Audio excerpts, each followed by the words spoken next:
You know, I had an interest in sign language since I was a little girl, and my dad had a book in one of his many in his library in the family room, and we would go through it together and I would learn signs from the book.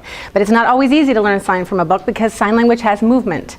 So, but that always stayed with me, the good times that I had with my father, and over the years whenever I made deaf friends, it was fun to communicate with them and get to know them better. And so in my later years, I decided to go back to school and get my degree in sign language interpreting. People say that on average about 7 years is what you can expect for fluency, which is why when I graduated from interpreting school, they don't actually expect you to be able to pass the certification because interpreting school wasn't that long.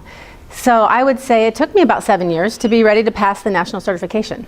I lost my hearing at 2 years old to spinal meningitis. I grew up mainstream most of my life, so I've never learned sign language until I went to college.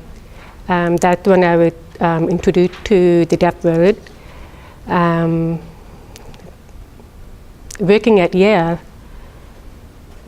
I started in 1998, and I just tried to make people aware about my deafness, how to communicate with me, how I can communicate with them.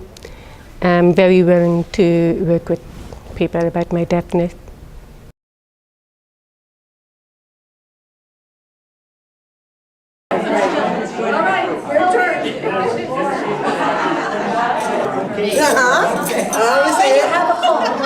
Okay, remember that.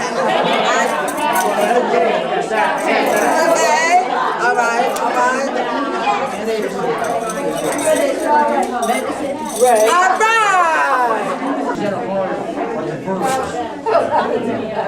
Smile. That's right. Right. Go on. Temperature.